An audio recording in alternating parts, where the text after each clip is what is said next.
Every day is precious. I tell it to my younger mentees. I have about 20 mentees at any given time. Don't waste your life. Don't think I got time to do this later. Make every day count that you can. If someone is interested in the Mankind Project, or if they're interested in your presentation on the power of forgiveness, where could they get information about that? Where could they contact you if they wanted to schedule you to come and speak, Richard? Oh my God. Well, the thing is, I don't know how much information to give. You have a Facebook page. Why don't we give them that information? Yeah, Richard Wiener. There's a Facebook page, and you'll probably see the cover of my book on my Facebook page. I believe it's there. Well, you've got to go to. There are probably other Richard Wieners, but when you know that I'm from Wittenberg, Germany. What else is there to say about me? Surely they'd be able to figure it out. You've written the 2 books of poetry, and Survivor's Odyssey. So surely they'd be able to figure that out.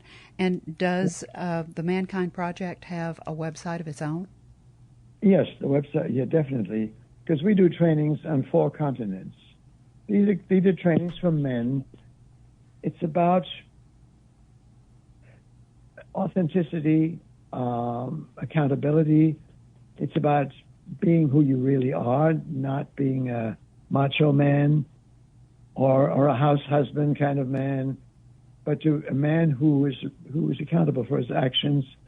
And every man has a mission statement. And my mission statement is a little bit like what I've already read. It's about advocating for forgiveness and reconciliation,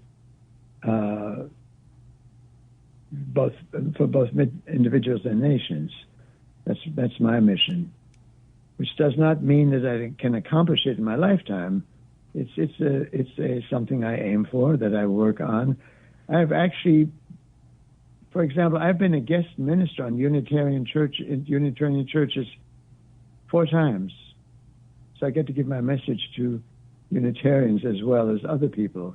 I've talked to immigrant groups. I've talked to ESOL classes. I've talked to in lots of schools, and it's always trying to tell them my story so that they may discover for themselves how valuable all their experiences are, both the good and the bad, that they can learn from all of them and grow from them and become find the gold in themselves. This is another one of my quests. I have all these mentees.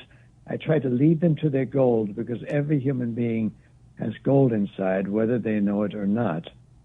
Some people sell themselves short, and I try to tell them that you're so much more than you think you are. It's another one of the things I do in my life, to try to raise people up, because I was put down so much as a child that I don't want that to happen to other people. People that have low self-esteem, I try to work with them to see how much they really have to offer. And here I am, as I told you before, I'm rambling, and you can stop me anytime you want.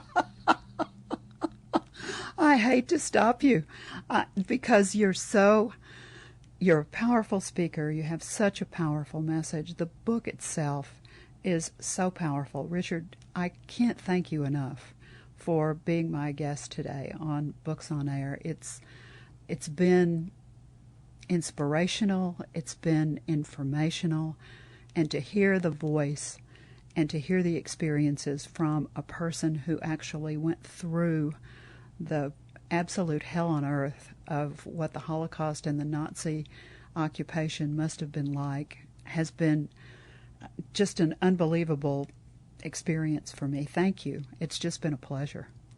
Thank you very much, Suzanne. It's a great pleasure for me also. Now remember, you can find Richard's book, Survivor's Odyssey, From Oppression to Reconciliation, on Amazon, Barnes & Noble, and the Ex Libris website that Richard gave earlier. You've been listening to the Books on Air podcast, brought to you on webtalkradio.net. You can also hear this podcast on iHeartRadio, Stitcher, Apple Podcasts, and Spotify. I'm Suzanne Harris, and I so hope that you'll join me for my next Books on Air podcast, because remember, you never know who's going to be here, and you never know what we're going to talk about. Thank you so very much for listening.